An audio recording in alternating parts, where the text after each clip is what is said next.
Beep, beep, beep, beep, beep, beep. Welcome to the court of the Edijester. How are we doing, everybody? Oh, what have I got for you today? Well, there is an absolute Fruit Loop who wanders the halls of Twitter, X, formerly known as Twitter, mostly arguing with J.K. Rowling or putting out pronouncements of nonsense called Windy Aboulabays.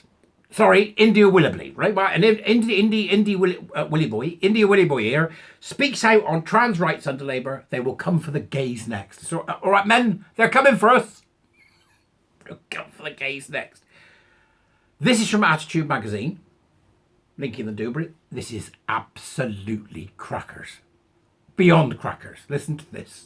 Then you can go and have a look for yourself. In an opinion piece for Attitude, the trans activist and broadcaster said Labour's relationship with LGBTQs lies in tatters. Right, first off, LGBTQ and all derivatives thereof have got nothing to do with being gay or lesbian. It is a purely ideological, political, cultural phenomenon that is dangerous. They're all mental, right? So if anybody claims to be part of the LGBTQ, then you know that in fact it's got nothing to do with gay men and gay women. It's actually to do with a hard left, a neoliberal, nutty political idea. It's a real mashup of different things. Hedonists mostly, you know, men who think they're dogs and diaper fetishists. Crikey. Now, so Windy Aboulabays says the Tories are gone. Our new Labour government has declared the culture wars of the past 5 years officially over. The trans community should be waving our white pantaloons above our heads in VE Day style celebration. White pantaloons.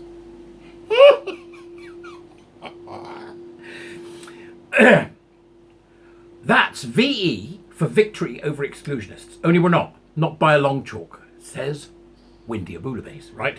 Because despite yesterday's King's speech, the UK trans population is cooked. Done for. Things are happening so fast I've had to rewrite this article 5 times over the past week to keep up with events. Originally it was going to be about Tony Blair emerging from the shadows like a Dickensian ghost of Christmas past, warning Keir Starmer not to get involved with trans issues. Then Wes Streeting revealed it plans to expand a ban puberty blockers for young trans people, forcing them to go through puberties they do not want. Puberties. That's children he's talking about, by the way. That's children. It doesn't mean young trans people. He means children, right? Careful about the wording. You've got to watch what these swine do. All for the sake of complete strangers, he says here. What? More on Streeting later. Then Angela Rayner, who up until now had been perceived as a secret trans ally. Nothing secret about it. Talk about living in the shadows. Windy Aboulabays. She said with a straight face that J.K. Rowling supports trans people. Yep, stop it with this trans people nonsense. It's not even. They don't even know what it means. Nobody's still. I haven't still not been told. I've still not been told what they mean by trans. Yep, the same wizard lady who has repeatedly misgendered me online is pro-trans. You're a bloke, Bouillabaisse. How on earth did we all get St. Joanne so wrong? Next, Lisa Nandy. On day 1 of the new Labour government, Nandy announced that the culture war was officially over. Hooray! But by day 7, Nandy was on Talk TV insisting Wes Streeting was right to make trans kids go through the puberty they didn't want. The puberty they didn't, as if you could choose. What's wrong with you today? I don't want my third toe in from the right. That's all right. We'll get that whipped off then, shall we? How you doing today, kid? I'm really unhappy about my left eye. We don't pander to madness and delusion. This fool. Now, which brings us to now and the King's speech, in which Labour announced they are bringing in a trans-inclusive ban on so-called conversion therapy. Only it isn't trans-inclusive because they've taken away our meds, right?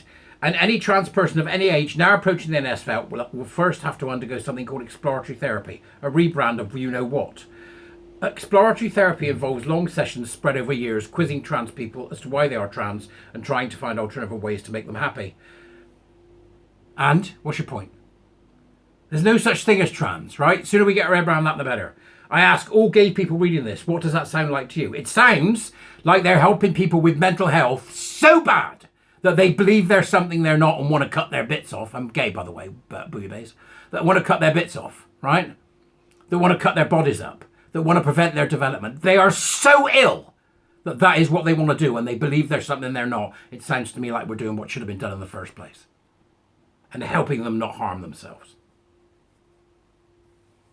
And then Bouillabaisse says, would you as gay people be willing to undergo exploratory therapy to see if you are really gay and aren't actually telling fibs? There is no comparison between being homosexual, which, by the way, presents across the animal kingdom, with being someone who is so deluded they think they're something they're not.